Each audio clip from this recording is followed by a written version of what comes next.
On ne parle que de ça, il se définit comme le grand spécialiste français de la télé-réalité en France.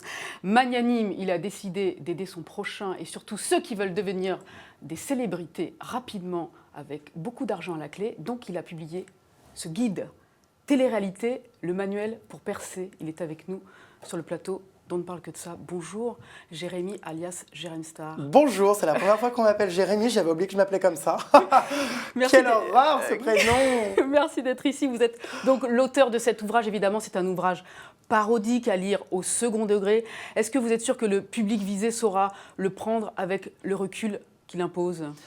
Je pense que le public, oui, comprendra tout de suite le but de ce livre parce que dès le début, on voit que c'est un livre corrosif et second degré. Et de toute façon, je l'ai toujours vendu tel quel. Après, c'est sûr qu'aujourd'hui, les jeunes prennent la télé-réalité très souvent au premier degré, tout comme les candidats d'ailleurs. Et je pense qu'effectivement, je vais traiter dans ce livre de la télé-réalité d'une manière peut-être différente d'habitude.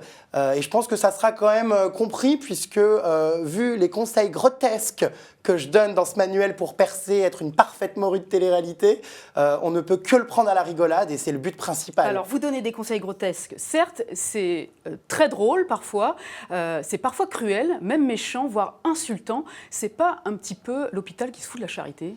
Et de la carte vitale, non. Non, c'est pas. Alors c'est vrai qu'on me reproche souvent de cracher dans la soupe et voilà, de traiter la télé-réalité de cette manière. J'ai toujours eu une ligne éditoriale et un ton corrosif. Les gens attendent ça de moi. Excusez-moi, mais je léchais le cul des candidats et je brossais tout le monde dans le sens du poil, je pense que je n'aurais pas autant de public et que les gens ne viendraient pas lire mes articles, etc. On m'attend dans ce registre-là et finalement, ce livre, c'est exactement ce que je fais toute l'année. On va préciser pour les gens qui ne vous connaissent pas, hein, que vous avez fait de la télé-réalité votre spécialité depuis quelques années maintenant. Vous êtes connu pour vos interviews de stars de la télé-réalité dans votre baignoire. On en voit d'ailleurs quelques images puisque vous aviez réussi à avoir Nabila il y a quelques années. Vous assumez plusieurs casquettes aujourd'hui, celle de journaliste, blogueur de site People, coach de candidats, vous dites même assistante sociale de toute la télé-réalité. C'est quoi votre boulot en fait ?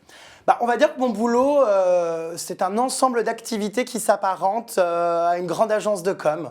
Au final, effectivement, j'ai plusieurs casquettes. Ça va être de traiter l'information, évidemment, de créer du contenu divertissant, mais également qui informe, et d'assister les candidats au quotidien, d'écouter leurs peines de cœur, de les aider, de leur faire des plans médias. Voilà, c'est un petit peu attaché de presse, agent, je leur trouve des contrats rémunérés, je les place en discothèque, je les accompagne en fait surtout dans l'après. Bien qu'aujourd'hui, il y a surtout de l'accompagnement avant une émission, pendant et après. Donc c'est vraiment, voilà, on peut dire que je fais tout. Effectivement, assistant social, évidemment. Puisque, la casquette de businessman, ça vous plaît aussi ? Ah bah oui.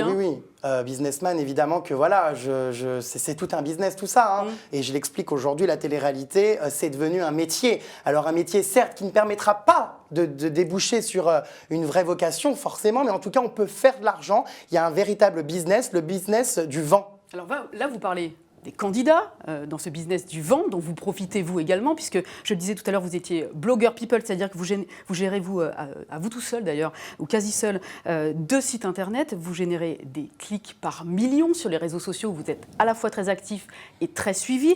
Pour donner quelques chiffres, vous avez 1 million de likes, vous venez de les passer sur Facebook, oui. 1 million de followers, plus d'1 million de followers sur Twitter, vous avez 2 sites internet, je l'ai dit, et vous êtes le Snapchatter numéro 1 en France, selon le site américain. Ce sont des clics qui vous permettent de gagner beaucoup d'argent. Vous refusez d'ailleurs de dire combien vous touchez. Et moi, je voulais savoir pourquoi vous refusez à ce point de donner une idée de ce que vous générez aujourd'hui en argent, puisque à tout succès, salaire, et vous en gagnez beaucoup.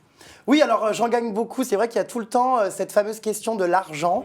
Oui, je gagne beaucoup d'argent, mais parce que mon argent, je ne le vole pas. Je travaille jour et nuit. J'ai renoncé à toute vie sociale. C'est du 24-24, 7 jours sur 7. Donc oui, je gagne très bien ma vie à l'heure d'aujourd'hui, mais parce que ça fait 10 ans que je travaille comme un acharné et que j'ai tout mis finalement dans mon boulot. Donc je ne sais pas vraiment que je n'ai pas envie de dire combien je gagne. Je gagne ma vie, je travaille, je génère un business, mais enfin, je ne suis quand même pas bénévole. Je ne fais pas ça gratuitement. Je n'offre pas du contenu gratuitement. Je ne sacrifie pas ma vie. Je ne suis pas bénévole, quoi. Je ne fais pas du journalisme participatif. Enfin, je suis désolé. Ça pourrait vous porter préjudice de révéler vos revenus ? Non, je ne pense pas que ça pourrait me porter préjudice. Après, c'est des revenus qui évoluent. Il n'y a pas vraiment de stabilité des revenus. Ça va dépendre des contrats, ça va dépendre de tout ce business qui est lié à mon image. Ça va dépendre forcément des scoops. C'est comme les magazines, c'est en fonction de l'actu.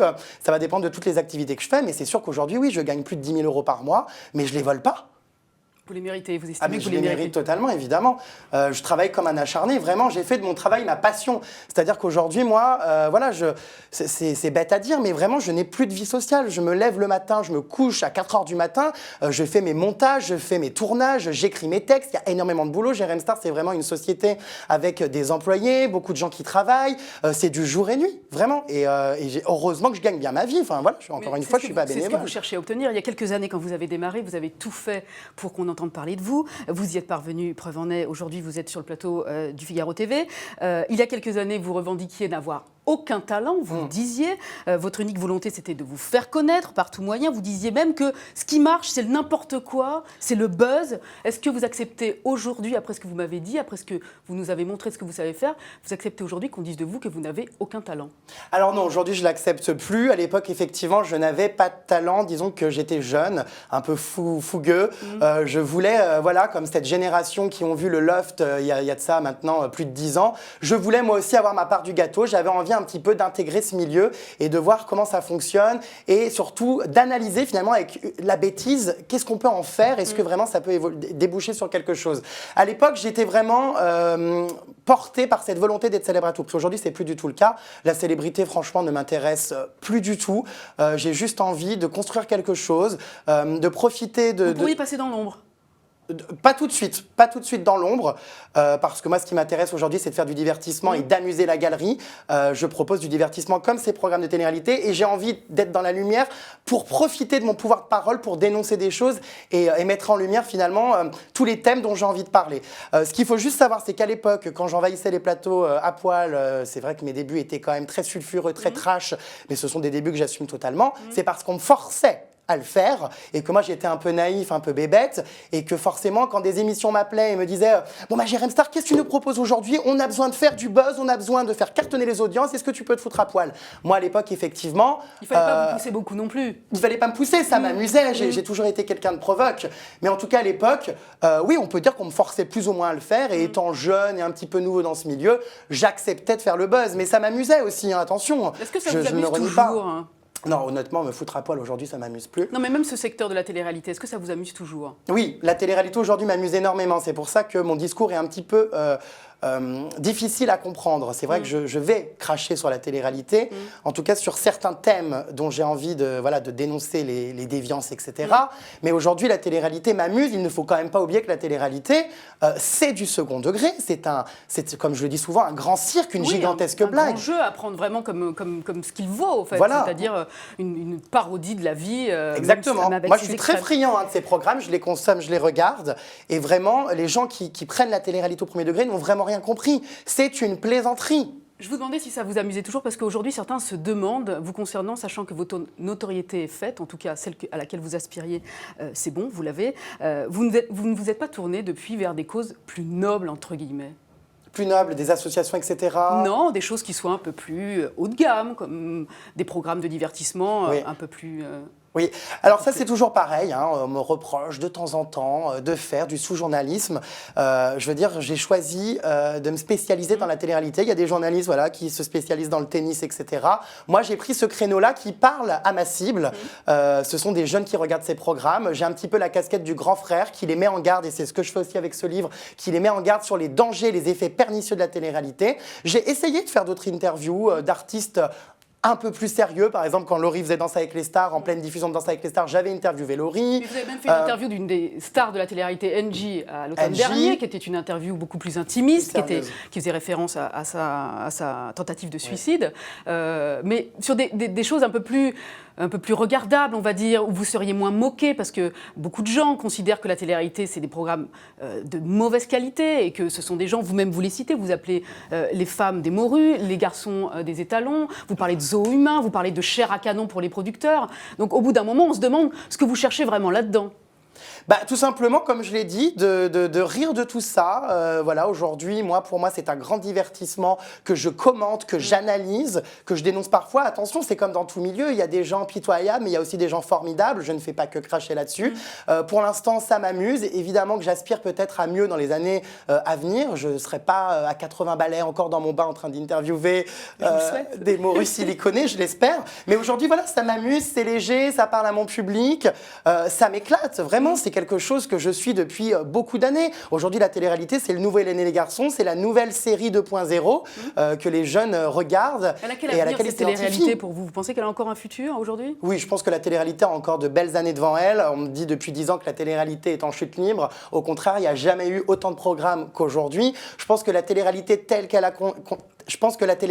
qu'on la connaît s'essouffle peut-être d'un point de vue concept. Et je pense que la télé-réalité se renouvellera. Et la télé-réalité, finalement, est-ce que c'est pas moi qui l'a fait aujourd'hui? Puisque sur mon compte Snapchat, la télé-réalité 2.0, encore une fois, avec les nouveaux médias, etc., c'est finalement ce qui se passe sur Snapchat. Aujourd'hui, moi, je suis un petit peu devenu producteur de ma propre télé. Et précurseur, en l'occurrence. Voilà, avec des personnages récurrents. Je pense qu'elle va évoluer, vraiment. Et je pense qu'il y a encore vraiment de bonnes années pour la télé-réalité et qu'on est encore loin d'assister à la chute. Oui, les audiences sont moins bonnes, mais je pense que la télé-réalité, quoi qu'on le dise, et même si ça écorche la gueule, c'est encore un phénomène de société. Vous avez encore de beaux jours devant vous pour réaliser d'autres projets. J'ai lu que l'un de vos rêves, si ce n'est votre rêve, c'est d'intégrer l'équipe des chroniqueurs de Touche pas à mon poste avec Hanouna. C'est pas mon rêve, mais disons que oui, ça me plairait évidemment. Ça reste quand même une émission que je regarde et que j'apprécie. Après, c'est vrai qu'aujourd'hui, je suis plus comme avant à vouloir intégrer la télé à tout prix. Je me suis fait connaître sur Internet et c'est vrai que j'ai envie d'évoluer sur Internet parce que c'est le média, quoi qu'on en dise, qui parle aux jeunes aujourd'hui. Et on a une consommation, on va dire, de la télé différente aujourd'hui. C'est vrai qu'il y a beaucoup le replay, les podcasts, les vidéos. Donc c'est vrai que le média Internet, pour moi, reste vraiment celui où je vais pouvoir garder ma liberté d'expression sans avoir quelqu'un au-dessus qui va me dire quoi dire en fonction des affinités, des directions de la chaîne, etc. Je veux garder mon ton corrosif et ma liberté d'expression. Oui, puisque vous travaillez en quasi solo sur votre business. Merci beaucoup, Jérém Star, pour cet entretien. Merci d'être passé au Figaro. Je rappelle donc le titre de votre ouvrage, Jérém Star, télé-réalité, le manuel pour percer. C'est aux éditions Hugo Images. Merci encore. Merci.